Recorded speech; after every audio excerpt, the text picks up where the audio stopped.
Hey, welcome everybody. My name is Ron, and it is so good to have you as part of this amazing day together here at Vitalpoint Church. So our topic today is silence and solitude. So I figured we may as well just spend the next 25 minutes practicing silence and solitude.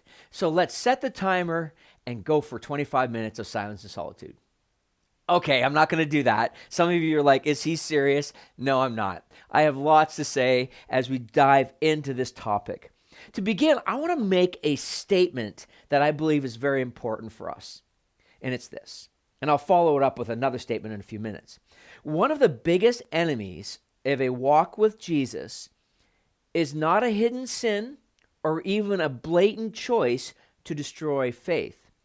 It's actually a distracted life.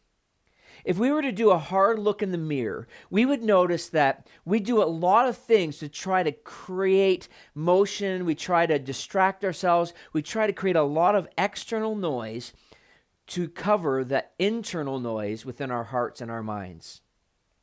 See, we long for peace. We long for rest and even healing at times. But we're not prepared yet to remove those things, those distractions that keep us from this. Some say that mental health, anxiety, depression, discouragement, loneliness are at an all-time high in our society. And maybe you can identify with that. For some reason, we feel that if we are distracted enough, we will be able to cover up those pieces of us that feel so broken and we long for healing in. We try to numb ourselves with the endless scroll. We set up more meetings. We get more action. We get busier. Another drink, another click, another show. We adopt a lifestyle that says that if you're going to go anywhere in life, you better work harder, go faster, and be ready to pivot at any moment, because that is how you'll be successful. There's an image of this in my mind. There's a guy in my neighborhood where I live. He walks around our neighborhood almost every day, and he walks at a high pace, and I kid you not, every single time I see him, he has his phone in his hand, and his face is buried, distracted by what's on the phone. I'll be honest with you, I've thought a few times I should just go walk up to him and go, boo, and see if he would respond. I don't even know if he'd even notice me. See, I believe that our distracted lives are keeping us from the life that God wants for us. Here, I said I would follow it up with another statement, and it's going to be this. The way that we break the endless cycle of distraction is to pattern our lives after Jesus with the practice of silence and solitude. Silence and solitude is the sacred space and time where the richness of our relationship with Jesus is developed. See, we've been in this series called Practicing the Way. We've been in this now for about 5 weeks, and we've been exploring these disciplines that we have in our lives that partner with the work of the Spirit as apprentices of Jesus. And I recognize that maybe you're only exploring right now. You're not 100% sure about Jesus. This is giving you a picture of what it means to follow him. So in week 1, we literally talked about that. What does it mean to follow Jesus? Week 2, we talked about the important life of community. Week 3, we talked about what is called the scriptures or the Bible. Week 4, last week, we talked about listening prayer, listening to the voice of God. See, when a person becomes a follower of Jesus, they get new ears. And so we talked about listening in prayer. Well, today, I believe that this conversation is one of the most important conversations when it comes to disciplining ourselves at a deeper connection with Jesus. The fact that many of us don't like silence and solitude is evidence enough, is proof enough that this is an important task in front of us. John Mark Comer, who wrote stuff about practicing the way, says to be an apprentice, you have to be with Jesus, to become like Jesus, and do what Jesus did. And this might come as a surprise to some of you, but Jesus practiced silence and solitude. I want to take you to one of the most important moments in Jesus' life. Apart from his death, burial, and resurrection, this is going to be a moment that likely would make it into probably the top 3, if not the top 10 best moments of Jesus' life. It was a moment right after his baptism. His cousin John was baptizing in the Jordan River. He was baptizing people, and he was taking them in the river, and he was dunking them below the water and bringing them up. And Jesus comes along, and he wants John to baptize him. This is a beautiful moment for us to understand that if we're going to follow Jesus, we follow his lead with this. And the idea of baptism and the immersion, going under the water and coming back up, is pointing us to the reality of what Jesus was going to do with his life. But then also when we step into that moment of baptism, it's the identifying of what happened on the inside with identifying with his death, burial, and resurrection to this new life. So that imagery of going under the water and coming up, Jesus is just giving us a picture of what he was moving towards with his death, burial, and resurrection. So we ourselves follow this. Now, what was so incredible after this moment is what followed it. Look at this in Matthew chapter 4, verses 1 through 4. It says this: Then Jesus was led by the Spirit into the wilderness to be tempted by the devil. And after fasting 40 days and 40 nights, he was hungry. Okay, we get that. And the tempter came and said to him, If you are the Son of God, command these stones to become loaves of bread. Jesus' baptism initiates his earthly work, and in that moment, he moves and does something that is so interesting. See, in that moment of baptism, he now is going to be journeying towards the cross. He would be doing miracles. He'd be telling stories. He'd be casting out demons. He'd be inviting people to follow him. The crowds would gather. The elite would hate him. Now, when you think about this, wouldn't it be natural to come up out of the water and say, okay, let's go make it happen, everybody. Let's go do this thing. Or maybe when he come up out of the water, he'd paint this epic vision of what he was about to accomplish and say, who's with me? Or maybe that sense of rolling up his sleeves and saying, let's go, it's time to do the work. But he doesn't. The Spirit leads him into the wilderness for 40 days and for 40 nights. Let's call this what it is. This is not a plan. This is not a good business plan. If you want to make this happen, going away for a month and a half in the wilderness doesn't seem to line up. But Jesus did. He was led by the Spirit into the wilderness. Now, this word wilderness or desert is a very interesting space. A number of years ago, I went to the traditional spot where Jesus was baptized in the Jordan. And as we were standing there, our guide had us look around us, and there was the wilderness. Now, this is an interesting word. In the original Greek language, it's eremos, which means this. It's different things. It's a desolate space, it's a solitary place, it's a lonely place, and it's a quiet place. John Mark Comer, in his book, Ruthlessly Eliminating Hurry, says this: the wilderness isn't a place of weakness, it's a place of strength. The beginning of Jesus' work on earth was spent in a place of quiet and stillness. And in order to set the right direction and to gain strength for which he was about to do and accomplish was fostered within the space of solitude and silence. He was going to face pressure and demands on his life. He was going to start that ministry in a place of quiet. His ability to even overcome the enemy in the wilderness came from that place with God the Father and the work of the Spirit in his life. I need this to sink in. Jesus, the one who all things is created through and by, the one who is all-powerful, set the template to spend a month and a half in silence and solitude. His strength and his power came from the intentional time of the sacred space, able to defeat the enemy, able to set the direction. When we started the message, I talked about the greatest enemy to the rich, vibrant walk of life with Jesus is distraction. One of the things that we must understand is that the enemy of your heart and soul, the primary role of the enemy and the army of his enemy is to steal, kill, and destroy the work of God in your life. I want you to think about this.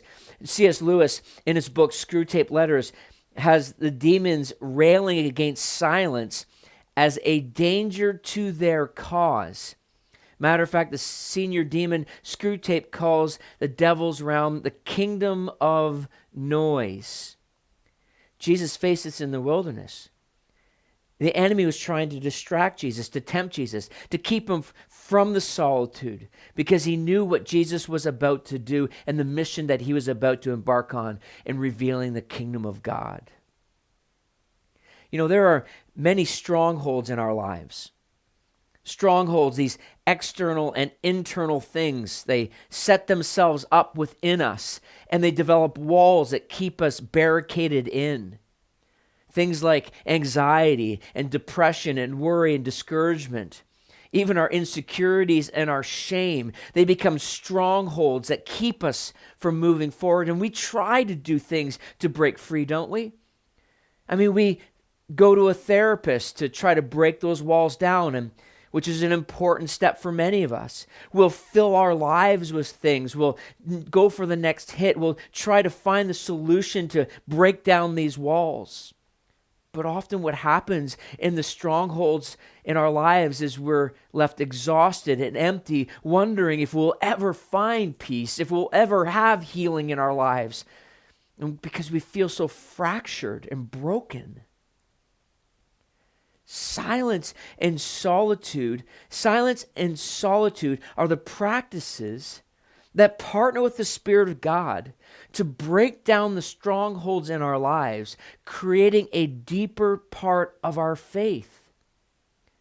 Jesus spent 40 days, 40 nights in solitude, in silence, preparing for what he was about to do. Now, I don't want to assume, because you know what happens when you assume, is I don't want to assume you understand these two practices that are put together. So let me talk about each one of them independently. Silence. Silence is a space where we train our minds to be fixed on Jesus rather than the distractions. It's the place where we listen. Let me give you an understanding of this from my own life, okay? I've had some very interesting things said to me over the past couple of years, 2 to 3 years. And, you know, some things have been not all that positive that have been said to me as the pastor of Vitalpoint Church, and it hasn't happened a lot, but it's a few times. And you know what it's like, right? You have one negative comment, it seems to take over the 10 positive. So we understand that. What happened to me with these comments and these moments is I began to create patterns of thought, unhealthy patterns of thought. I even began to fantasize over how I would respond to the people that had hurt me if I saw them in the mall or saw them in a restaurant. The hurt was lurking beneath the surface, and my mind was not in a good space. I began imagining and dreaming of what I would actually say to these people if I saw them, because they're no longer part of Vitalpoint Church. So I thought to myself, who cares? I just say it anyway. And then the deep conviction set in, and so I've been in silence and solitude over the past year and a bit, and just trying to work through some of those things, fixing my mind on Jesus.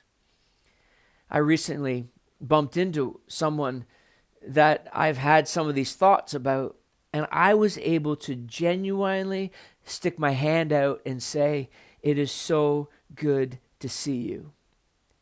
See, silence is the intentionality of fixing our minds on the things of Jesus, focusing on the things that deepen our walk with him, not on the things that want to rob us. Silence is the hard work of sitting with Jesus, fixed on him, training our minds to be in obedience to what he wants for us. 1 Peter chapter 1, verse 13. Therefore, preparing your minds for action and being sober-minded, set your hope fully on the grace that will be brought to you at the revelation of Jesus Christ. This verse is so powerful as it connects to silence.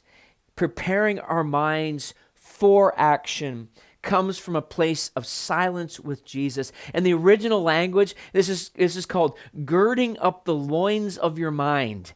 Just turn to the person closest to you and say, I'm going to gird up the loins of my mind. You're kind of like, what in the world? Essentially, it's this, because it comes from an ancient context, is that your robe would be dragging on the ground and in the mud. And if you were going to run or if you're going to keep it clean, you would reach down and you would pull it up between your legs and hold it off of the ground because you did not want it to become dirty.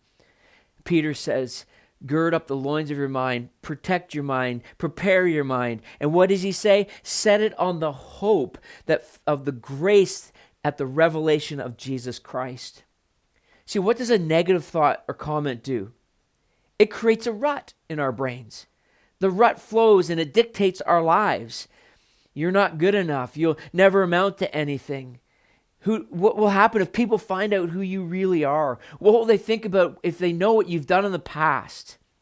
Silence is the space in which we sit to reprogram our minds to fix on Jesus. Not a mindless practice of sort of a Eastern religious perspective where you empty your mind. That's not what we're talking about. Mindfulness is training our minds to be in that space with Jesus, to experience a deeper walk of who he is in our lives, creating new paths of thought. Silence takes us to that space. Now, I know silence for some of us, it's a scary place because you're thinking, dude, if I were to stay in silence, I'm afraid that the hammering negative thoughts would overcome me. But what would it look like to begin the practice of silence, fixing our eyes on Jesus, training our minds to think of those things? We would find healing and freedom in the relationship with Jesus Christ. The second thing is solitude. Again, we got to go back to Jesus on this one. Solitude is not isolation. When Jesus was led into the wilderness, he was led and accompanied by the Spirit of God. And at the end, you'll see that the Spirit of God leads him back out of the wilderness. We all know extended periods of isolation is not healthy. All you got to do is look over the past couple years and see what it's done to some. Or you want to watch a show called Alone, where they're dropped off on the northern part of Vancouver Island on their own. You see what happens. It's scary. There's a moment, though, in Jesus' life when he walked on this earth where he did something most powerful as it's connected to solitude. He gave his disciples an assignment to go out 2 by 2. This is an epic moment. And he sends them out and gives them the authority to overthrow unclean spirits. He gives them the ability to heal, to cast out demons, and he sends them out. And then he brings them back in, and they bring a report on what had happened. Now, I want you to imagine this for a second. Like, can you imagine being in Jesus' inner circle? And then he goes, okay, guys, you're going to go out and you're going to do what I did. And when I get back, and I've seen some crazy, powerful stuff, I'd be like jacked. I'd be like on fire. You'd have to dose me in with water because I'd be so excited. But look what Jesus does. Mark chapter 6, verse 30 and 31. The apostles returned to Jesus and told him all that they had done and taught. I report back. It was epic. It was unbelievable. And he said to them, come away by yourselves to a desolate place and rest a while. I legit can see this small gathering of people going, what? Are you kidding me? It's electric. Jesus, we need to get back out there and we need to keep going and keep doing things. But he doesn't. No, he says, hey, let's pull away, come away, and go to the desolate place. I mean, really? There's that word again. Desolate place, quiet place, place of solitude with Jesus. Solitude is not about being alone. It's about being with Jesus. And what happens in that space is we allow that space to be what it is in the deepest formation of the presence of Jesus in a way that allows ourselves to engage with him at a deeper level. See, solitude with Jesus is not necessarily all about talking. It's about just being together.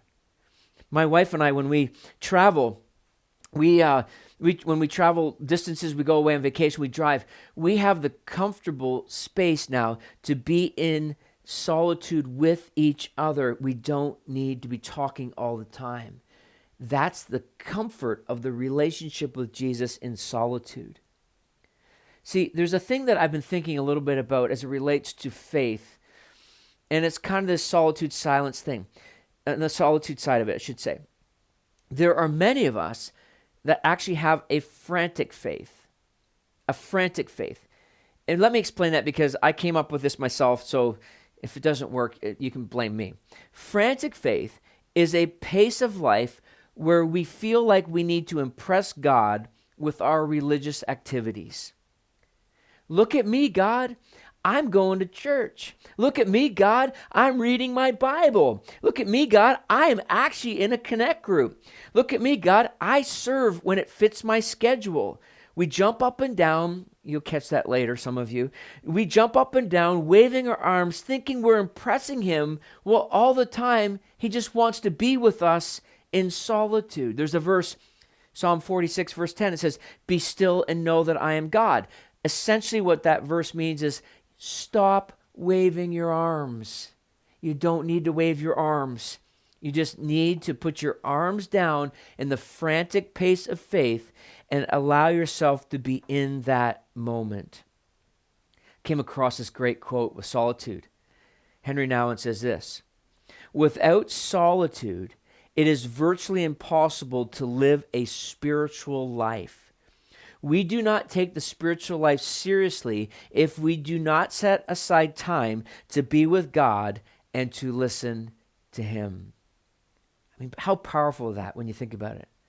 Learning silence and solitude, or learning solitude, takes the frantic faith out of the picture and deepens our formation in Jesus Christ, which means we now have a restful faith for our hearts and souls in the presence of God. It allows the solitude space and time to be just with him. See, frantic faith is literally, for some of us, our hearts and our souls are just shriveling up. And God is just saying, I just want to be with you. Now, I know it's scary and hard. And I know it's difficult for us at times because we want to ignore this part of our journey because we want to fill up our lives, right? Solitude, are you kidding me? I can't even ride in my car by myself. I've got to have the radio on, or I can't even go for a run without having my headphones in, or I can't sit in a hot tub, or I can't even go anywhere I can't even stand in line at a grocery store.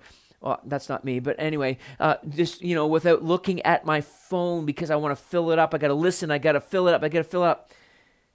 Maybe we want to fill it up with, another game of pickleball. I don't know. But we realize that solitude is the space in which we enter into with him. See, we've mastered the art of distraction. As human beings, we've done a brilliant job of mastering distraction. But maybe we need to become masters of silence and solitude. Maybe it's time we break the frantic pattern of our world and learn to sit in these moments with Jesus, to be formed by him. I want to speak to something that I believe I need to say. This has been on my heart for a long time, and I found a moment to speak to it. Parents, if you are running your kids ragged, you are setting a pattern of a frantic life which will creep into a frantic walk with Jesus. I know this life all too well. We raised 2 boys. I know what it's like. Because sometimes we think, well, they're good at the sport. I got to give them all the opportunities possible. Or maybe you're at an age where you think, I didn't have these things. I want to give them to my kids. Trust me, it all sounds great. And I have watched families sacrifice their faith journey at the altar of sport. And in the end, they have very little left of their faith. That's not always the case, but it is a high percentage. Parents, You can model this life of silence and solitude. Yes, it may be hard. You got little ones burning around the house all the time. You can find ways to demonstrate this for your children. Let them see the prioritization of your relationship with Jesus with silence and solitude. And you can even bring them into the journey of understanding this. When our boys were little, we would send them to bed long before we wanted them to actually be asleep. And they would come downstairs and they'd go, I can't sleep. And I would catch them off guard. I'd say, it doesn't matter. I don't expect you to be asleep. Just go back to your room. What were we doing? We were teaching our boys how to be alone in solitude. Not just alone, but in that space, training and learning. See, parents, we have a responsibility to help our children even with this.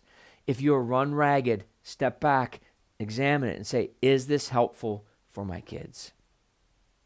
All right. Practice of silence and solitude comes from when we desire more of the restful presence of Jesus deep in our spirit. That means it flows out of a desire to know Jesus more than anything else in this world. That we want to be closer to him as the one who is the author and finisher of our faith, the one who brings us from the shallows of our faith to the deep richness of our faith in him. It's not from the activity to impress Jesus with our frantic faith, but a restful faith that longs for him in the silence, in the solitude. As the world spins out of control with mental health, anxiety, depression, we can demonstrate as followers of Jesus another way, a non-anxious way of life.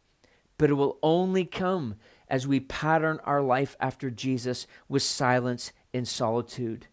It is the practice. It takes effort. It takes work. And trust me, over the years, as I have sat in the same seat every single morning with a coffee, with our dog lying at my feet, I've been training myself in silence and solitude to sit in that space with Jesus. And I've recognized areas of my life where Jesus wanted to do the work and it came out of silence and solitude.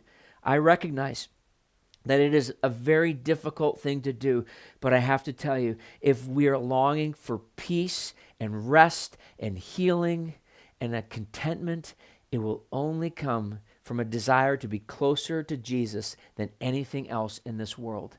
And that will happen through silence and solitude.